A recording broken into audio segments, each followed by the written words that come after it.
Parte 2. 6 maneiras de fazer as pessoas gostarem de você. 1. Faça isso e você será bem-vindo em qualquer lugar. Por que ler este livro para descobrir como fazer amigos? Por que não estudar a técnica do maior conquistador de amigos que o mundo já conheceu? Quem foi ele? Você pode encontrá-lo na rua amanhã. Quando você estiver num raio de 3 metros dele, ele começa a abanar o seu rabo. Se você parar para acariciá-lo, ele certamente fará o possível para demonstrar o quanto gosta de você. E você sabe que por detrás dessa demonstração de afeto de sua parte, não há nenhum motivo oculto. Ele não quer te vender nenhum imóvel, e ele não quer se casar com você. Você já parou para pensar que o cachorro é o único animal que não precisa trabalhar para se sustentar? A galinha precisa botar ovos, a vaca precisa dar leite e um canário precisa cantar. Mas o cachorro se sustenta dando a você nada mais do que amor. Quando eu tinha 5 anos de idade, meu pai comprou um pequeno filhote de cachorro de pelo amarelo por 50 centavos de dólar. Ele era a luz e a alegria da minha infância. Todas as tardes, cerca de 4:30, ele sentava no jardim da frente com os seus lindos olhos fitando a trilha à sua frente, e assim que ele ouvia a minha voz, ouvia o balançar da minha lancheira pelo arbusto, ele saía correndo, quase sem fôlego, e subia o morro para me encontrar com pulos e muitos latidos de alegria. Tippy foi o meu companheiro constante por 5 anos. Foi então, numa noite trágica, nunca irei esquecer, que ele foi morto por um raio, a mais ou menos 3 metros da minha cabeça. A morte de Tippy foi uma tragédia na minha infância. Você nunca leu um livro de psicologia, Tippy. Você não precisava. Você sabia por algum instinto divino que você pode fazer mais amigos em 2 meses, interessando-se genuinamente pelas outras pessoas, do que em 2 anos, tentando fazer as outras pessoas se interessarem por você. Vou repetir. Você pode fazer mais amigos em 2 meses, interessando-se pelas outras pessoas, do que em 2 anos, tentando fazer as outras pessoas se interessarem por você. Mas eu e você conhecemos pessoas que cometem este erro crasso durante a sua vida toda, tentando fazer outras pessoas se interessarem por elas. É claro que não funciona. As pessoas não estão interessadas em você, elas não estão interessadas em mim, elas estão interessadas nelas mesmas, de manhã, à tarde e após o jantar. A New York Telephone Company fez um estudo detalhado de conversas telefônicas para descobrir qual a palavra mais usada. Talvez você já tenha adivinhado. É o pronome pessoal eu e eu. Foi usada 3.900 vezes em 500 conversas telefônicas. Eu e eu. Quando você está olhando uma foto de um grupo no qual você esteja, para quem você olha primeiro? Se queremos apenas tentar impressionar as pessoas para fazê-las se interessarem por nós, não precisamos ser amigos verdadeiros e sinceros. Não dá para fazer amigos verdadeiros dessa forma. Napoleão tentou, e em seu último encontro com Josefina, ele disse: Josefina, tive tanta sorte como qualquer outro homem que já esteve na Terra, e ainda nessa hora você é a única pessoa no mundo em quem posso confiar. E historiadores duvidam se ele podia confiar até nela. Alfred Adler, o famoso psicólogo de Viena, escreveu um livro chamado What Life Should Mean to You, o que a vida deveria significar a você. Neste livro ele diz: é o indivíduo que não se interessa pelos seus semelhantes que tem as maiores dificuldades na vida e causa os maiores males aos outros. É desse tipo de indivíduo que surgem todas as falhas humanas. Você pode ler milhares de volumes eruditos sobre psicologia sem se deparar com uma afirmação mais significativa para você e para mim. O significado da afirmação de Adler é tão rico que vou repeti-lo mais uma vez. É o indivíduo que não se interessa pelos seus semelhantes que tem as maiores dificuldades na vida e causa os maiores males aos outros. É desse tipo de indivíduo que surgem todas as falhas humanas. Certa vez, fiz um curso sobre como escrever contos na Universidade de Nova York, e durante aquele curso, o editor de uma das maiores revistas ministrou a nossa classe. Ele disse que poderia pegar qualquer uma das dúzias de histórias que passavam pela sua mesa todos os dias e, após ler alguns parágrafos, podia sentir se o autor gostava ou não de pessoas. Se o autor não gosta de pessoas, ele disse, as pessoas não vão gostar de suas histórias. Esse editor de casca dura parou 2 vezes no curso durante a sua palestra sobre escrever ficção e desculpou-se por pregar um sermão. Eu estou te dizendo, ele disse, as mesmas coisas que o seu pregador diria, mas lembre-se, você precisa se interessar por pessoas, se você quiser se tornar um escritor de sucesso. Se isso é verdade sobre escrever ficção, você pode ter certeza que é verdade quando estiver lidando com pessoas face a face. Passei uma noite no vestiário de Howard Thurston na última vez que ele apareceu na Broadway. Thurston era conhecido como o mestre entre os mágicos. Por 40 anos, ele havia viajado pelo mundo, muitas vezes criando ilusões, mistificando os públicos e fazendo as pessoas suspirarem de espanto. Mais de 60 milhões de pessoas haviam pago a entrada para seu show, e ele havia obtido um lucro de quase 2 milhões de dólares. Pedi ao Sr. Thurston para me contar o segredo do seu sucesso. A sua escolaridade certamente nada tinha a ver com isso, porque ele havia fugido de casa quando ainda menino. Tornou-se um vagabundo, andava em vagões fechados, dormia em montes de feno, mendigava pelo seu alimento de porta em porta. Aprendeu a ler, olhando para fora dos vagões fechados e lendo as placas ao longo da rodovia. Ele tinha conhecimento superior sobre a mágica? Não. Ele me contou que centenas de livros haviam sido escritos sobre truques e a leveza das mãos, e que milhares de pessoas sabiam tanto quanto ele. Mas ele tinha 2 coisas que os outros não tinham. Primeiro, ele tinha a habilidade de demonstrar a sua personalidade em público.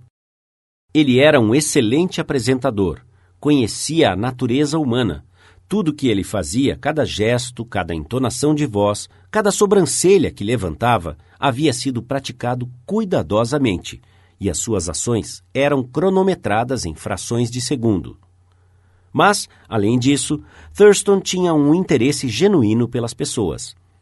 Ele me contou que muitos mágicos olham para o público e dizem a si mesmos, bem, há um bando de tapados lá fora, um bando de caipiras, vou enganá-los com certeza. Mas o método de Thurston era completamente diferente. Ele me contou que toda vez que entrava no palco dizia a si mesmo, sou grato porque estas pessoas vieram me ver. Eles é que tornam possível eu ganhar o meu sustento de uma forma agradável. Vou dar-lhes o que tenho de melhor. Ele declarou que nunca entrava no holofote sem antes repetir várias vezes, eu amo o meu público. Eu amo o meu público. Ridículo? Absurdo? Pense o que você quiser. Estou apenas repassando a você, sem nenhum comentário, a receita usada por um dos mágicos mais famosos de todos os tempos. George Dyke, de North Warren, Pensilvânia, foi forçado a se aposentar de seu posto de gasolina após 30 anos, quando uma nova rodovia foi construída sobre o local de seu posto. Não demorou muito e os seus dias vazios começaram a entediá-lo. Então, ele começou a preencher o tempo tentando tocar música em seu velho violino. Logo, ele começou a viajar pela região para ouvir música e falar com muitos violinistas de sucesso. Em sua forma meiga e amigável, ele se interessou muito em aprender sobre a experiência de vida e os interesses de cada músico que encontrava. Apesar dele não ser um bom violinista, fez muitos grandes amigos em sua busca. Ele participou de concursos e logo se tornou conhecido dos fãs de música country, na parte leste dos Estados Unidos, como Tio George, o violinista, arranha-cordas do condado de Kinzua. Quando eu ouvi o Tio George pela primeira vez, ele tinha 72 anos, e aproveitava cada minuto de sua vida. Tendo sempre um interesse nas pessoas, ele criou uma nova vida para si mesmo, num momento em que a maioria das pessoas considera que os seus anos produtivos se acabaram. Este também foi um dos segredos da incrível popularidade de Theodore Roosevelt. Até os seus empregados o amavam. O seu motorista, James E. Amos, escreveu um livro sobre ele chamado Theodore Roosevelt, Hero to His Valet. Theodore Roosevelt, o herói do seu motorista. Nesse livro, Amos relata este incidente iluminador. Certa vez, a minha esposa perguntou ao presidente sobre um Bob White, uma espécie de codorna. Ela nunca tinha visto um, e ele o descreveu a ela completamente. Algum tempo depois, o telefone de nossa casa tocou. Amos e sua esposa moravam em uma pequena casa na propriedade de Roosevelt, em Oyster Bay. A minha esposa atendeu o telefone e era o próprio Sr. Roosevelt. Ele havia ligado para ela para lhe dizer que havia um Bob White do lado de fora de sua janela e que se ela olhasse para fora, ela o veria. Pequenas coisas como essa eram tão características dele. Quando ele passava pela nossa casa, mesmo que nós estivéssemos fora de vista, o ouvíamos chamar: "Oi, Annie!" ou "Oi, James!" Era apenas uma saudação amigável enquanto ele passava. Como é que os seus empregados poderiam não gostar de um homem como esse? Como alguém poderia não gostar dele? Roosevelt passou pela Casa Branca um dia, quando o presidente e a senhora Taft estavam viajando. Ele demonstrava que gostava genuinamente das pessoas humildes, pelo fato de que ele saudava todos os antigos empregados da Casa Branca pelo nome, até as assistentes de cozinha.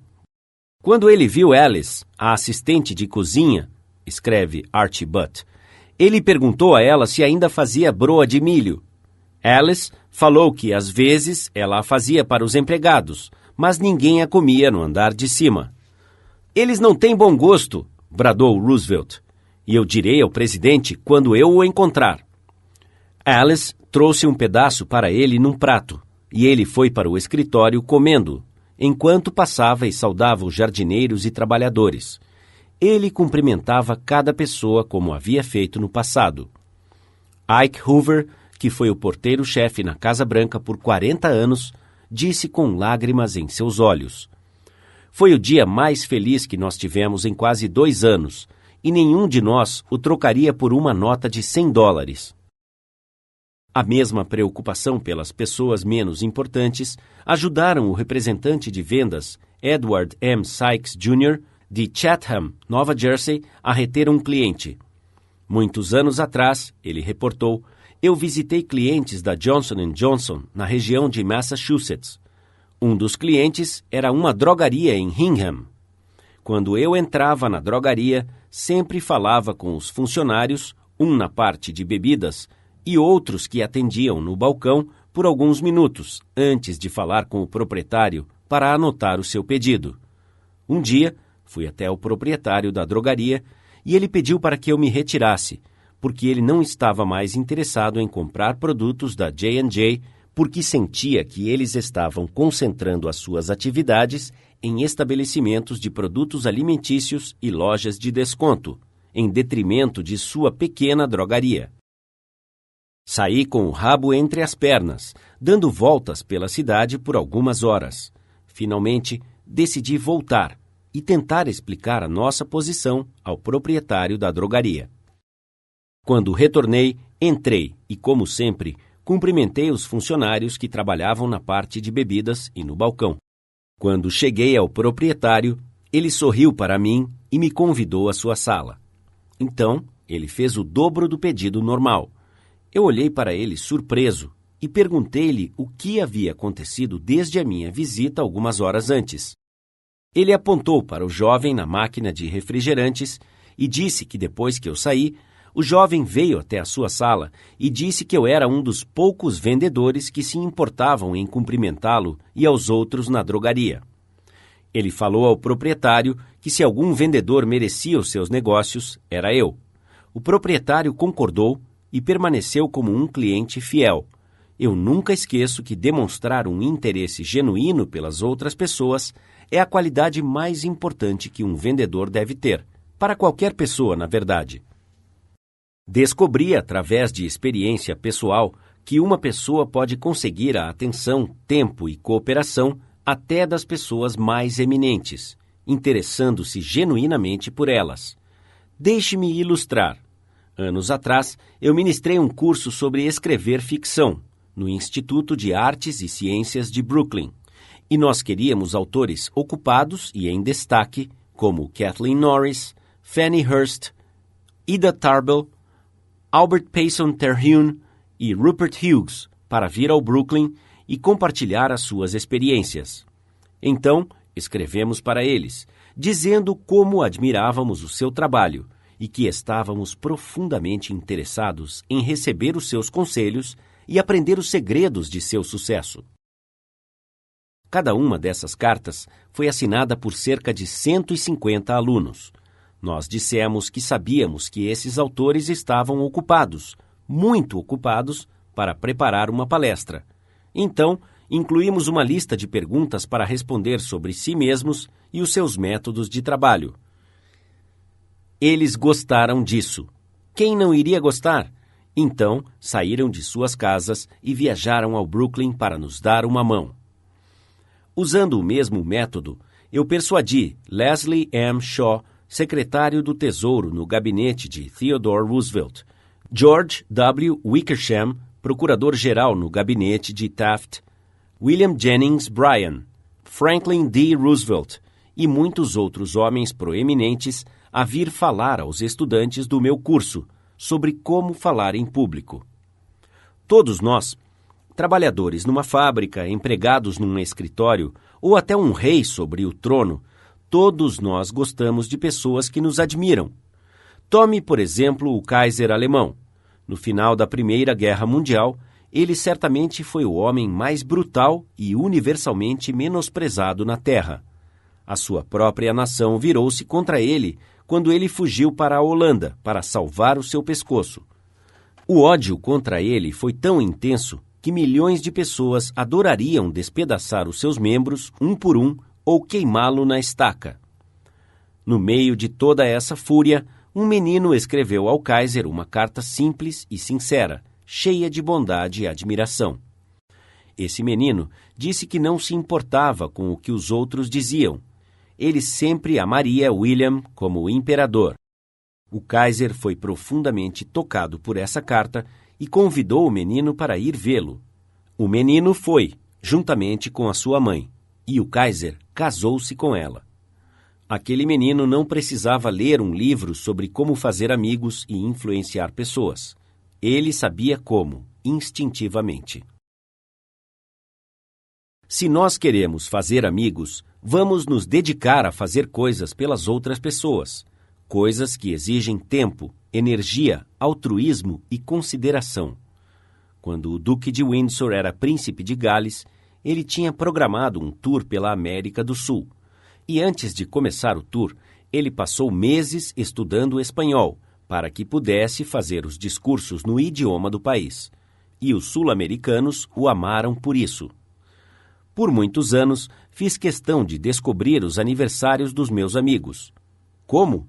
Apesar de não ter um pingo de fé na astrologia, comecei a perguntar a outra pessoa se ela acreditava que a data do aniversário de uma pessoa está relacionada ao caráter e disposição. Então, eu pedi a ela para me dizer o mês e o dia de nascimento. Se ela dizia 24 de novembro, por exemplo, eu ficava repetindo para mim mesmo, 24 de novembro, 24 de novembro. Assim que o meu amigo virava as costas, eu anotava o nome e aniversário, e mais tarde o transferia à agenda de aniversários. No início de cada ano, eu tinha essas datas de aniversário programadas em meu bloco de calendário, para que eu pudesse lembrar automaticamente. Quando o dia do aniversário chegava, lá estava minha carta ou telegrama. Que impressão eu causava! Geralmente, eu era a única pessoa na Terra que lembrava. Se nós queremos fazer amigos, devemos saudar as pessoas com animação e entusiasmo.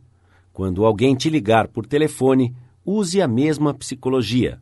Diga alô em tons que expressam a sua felicidade ao receber uma ligação dessa pessoa.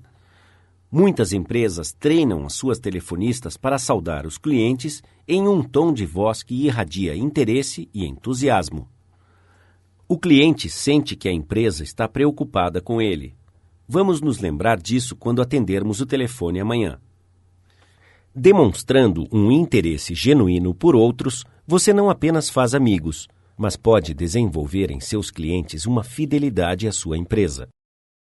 Em uma edição da publicação do National Bank of North America de Nova York, a carta abaixo foi enviada por Madeleine Rosedale, uma depositante, e publicada no Eagle, uma publicação do National Bank of North America, Nova York, em 31 de março de 1978. Gostaria que você soubesse o quanto eu aprecio os seus funcionários. Todos são tão corteses, bem educados e atenciosos. Que prazer eu tive após aguardar por algum tempo na fila ao ser saudada agradavelmente pelo caixa. No ano passado, a minha mãe ficou hospitalizada por 5 meses. Fui atendida várias vezes pela Mary Petruccello, que trabalha no caixa. Ela estava preocupada com a minha mãe e sempre me perguntava sobre a sua saúde. Há alguma dúvida de que a senhora Rosedale vai continuar a ser cliente deste banco? Charles R. Walters, de um dos maiores bancos da cidade de Nova York, foi designado para elaborar um relatório confidencial sobre certa empresa. Ele conhecia apenas uma pessoa que tinha os fatos que ele precisava tão urgentemente. Enquanto o Sr. Walters estava entrando no escritório do presidente, uma jovem apareceu na porta e falou ao presidente que ela não tinha nenhum selo para ele naquele dia. Estou colecionando selos para o meu filho de 12 anos, o presidente explicou ao Sr. Walters. O Sr. Walters expôs a sua missão e começou a fazer perguntas. O presidente foi vago, geral e nebuloso. Ele não queria falar e, aparentemente, nada podia persuadi-lo a falar. A entrevista foi breve e sem muito resultado. Francamente, eu não sabia o que fazer, disse o Sr. Walters enquanto relatava sua história à classe. Então, lembrei-me de que a sua secretária havia dito a ele selos, um filho de 12 anos. E também lembrei-me que o departamento de câmbio do nosso banco colecionava selos tirados de cartas chegando de todos os continentes, banhados pelos 7 mares. Na tarde seguinte, liguei para este homem e falei-lhe que tinha alguns selos para o seu filho. Fui convidado a entrar com entusiasmo? É claro que sim. Ele não poderia ter me cumprimentado com mais entusiasmo do que se estivesse se elegendo ao Congresso. Ele irradiava sorrisos e boa vontade. O meu George irá adorar este selo, ele ficava dizendo enquanto olhava os selos. E olhe este, isso é um tesouro. Passamos meia hora falando sobre selos e vendo uma foto do seu filho. E então ele dedicou mais de 1 hora de seu tempo dando-me todas as informações que eu queria, sem que eu sugerisse nada. Ele me falou tudo o que ele sabia e depois chamou os seus subordinados e os questionou. Ele telefonou para um de seus associados. Ele me deu tantos fatos, números, relatórios e correspondência que eu tinha um furo de reportagem. Aqui está outra ilustração. C.M. Knaffel Jr., da Filadélfia, havia tentado durante anos vender combustível a uma grande rede de empresas. Mas essa rede continuava a comprar o seu combustível de um fornecedor de fora da cidade e que o transportava passando em frente à porta do escritório de Knaffel. O Sr. Knaffel fez um discurso perante uma de minhas classes, expressando a sua raiva contra essa grande rede de empresas, chamando-a de uma grande maldição para a nação. E ele ainda questionava o porquê de não conseguir vender a eles. Sugeri que ele tentasse táticas diferentes. Resumidamente, foi isso que aconteceu. Fizemos um debate entre os participantes do curso sobre a rede de empresas, em particular, se o crescimento da rede era bom ou ruim para o país. Sugeri que Knaffel ficasse do lado negativo. Ele concordou em defender a rede de empresas. E depois, ele foi direto a um dos diretores da rede de empresas que ele desprezava e disse: "Não estou aqui para tentar vender combustível. Vim aqui para te pedir um favor." Ele, então, falou-lhe sobre o seu debate e disse: "Vim aqui solicitar a sua ajuda porque não consigo pensar em mais ninguém que seria capaz de dar-me os fatos que eu preciso. Gostaria muito de vencer esse debate e agradeceria muito qualquer ajuda que o senhor pudesse me dar." Aqui está o restante da história do Sr. Knaffel em suas próprias palavras. Eu havia pedido a este homem exatamente 1 minuto de seu tempo. Foi por causa disso que ele consentiu em ver-me. Após explicar a minha situação, ele pediu que eu me sentasse e falou comigo por exatamente 1 hora e 47 minutos. Ele chamou outro diretor que havia escrito um livro sobre a rede de empresas. Ele escreveu para a National Chain Store Association e solicitou uma cópia para mim sobre um debate nesse assunto. Ele sentia que a rede de empresas estava oferecendo um grande serviço à humanidade. Ele tinha orgulho do que estava fazendo por centenas de comunidades. Os seus olhos brilhavam enquanto ele falava, e eu devo confessar que ele abriu os meus olhos para coisas com as quais eu nem sonhava. Ele mudou completamente a minha atitude mental. Enquanto eu saía, ele me acompanhou até a porta, pôs a mão no meu ombro, disse que estava torcendo por mim no debate e pediu que eu passasse para vê-lo e contar-lhe como eu havia me saído. As últimas palavras que ele me disse foram: "Venha me ver novamente no outono. Gostaria de fazer um pedido de combustível com você." Para mim, isso foi quase um milagre. Cá estava ele oferecendo comprar combustível sem que eu sugerisse nada. Eu tinha feito mais progresso em 2 horas, me interessando genuinamente nele e nos seus problemas, do que poderia ter feito em 10 anos, tentando fazê-lo interessar-se por mim e meu produto. Você não descobriu uma nova verdade, Sr. Knaffel, porque há muito tempo atrás, 100 anos antes do nascimento de Cristo, um antigo poeta romano muito famoso, Publilius Cyrus, disse: "Nós nos interessamos pelos outros quando eles se interessam por nós." Uma demonstração de interesse, como de qualquer outro princípio de relações humanas, deve ser sincera. Deve valer a pena tanto para as pessoas demonstrando interesse, quanto para as pessoas recebendo a atenção. É uma via de 2 mãos. As 2 partes saem ganhando. Martin Ginsberg, que participou de nosso curso em Long Island, Nova York, reportou como um interesse especial dado a ele por uma enfermeira afetou profundamente a sua vida. Foi no dia de ação de graças, e eu tinha 10 anos de idade. Eu estava na enfermaria de um hospital da cidade, e no dia seguinte eu seria submetido a uma grande cirurgia ortopédica. Eu sabia que nos próximos meses eu ficaria isolado, convalescendo e com muita dor. O meu pai já havia falecido. A minha mãe e eu morávamos em um pequeno apartamento e dependíamos da previdência social. A minha mãe não podia me visitar naquele dia. Assim que o dia progredia, me veio um sentimento de solidão, desespero e medo. Eu sabia que a minha mãe estava sozinha em casa, preocupada comigo, sem nenhuma companhia, sem ninguém para comer com ela, e não tinha dinheiro suficiente para um jantar de ação de graças. Os meus olhos se encheram de lágrimas e coloquei a minha cabeça debaixo do travesseiro, puxei a coberta e me cobri. Chorei silenciosamente, mas tão amargamente, tanto, que o meu corpo sentia muita dor. Uma jovem enfermeira estudante ouviu o meu choro e veio até onde eu estava. Ela tirou a coberta do meu rosto e começou a limpar as minhas lágrimas. Ela me contou que ela se sentia tão sozinha trabalhando naquele dia e que não podia estar com a sua família. Ela me perguntou se eu gostaria de jantar com ela. Ela trouxe 2 bandejas com peru, purê de batata, molho de cranberry e sorvete de sobremesa. Ela conversou comigo e tentou acalmar os meus medos. Mesmo ela terminando o trabalho às 16 horas, ela continuou por conta própria até quase 23 horas. Ela brincou de jogos, conversou e ficou comigo até que finalmente dormi. Muitos dias de ação de graças vieram e se foram, desde os meus 10 anos de idade, mas nunca vou me esquecer daquela enfermeira e dos meus sentimentos de frustração, medo, solidão e a cordialidade e carinho de uma estranha que conseguiu tornar tudo isso suportável.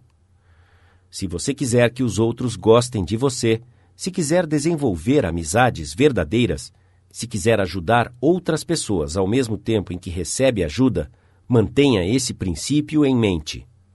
Princípio 1. Demonstre um interesse genuíno por outras pessoas.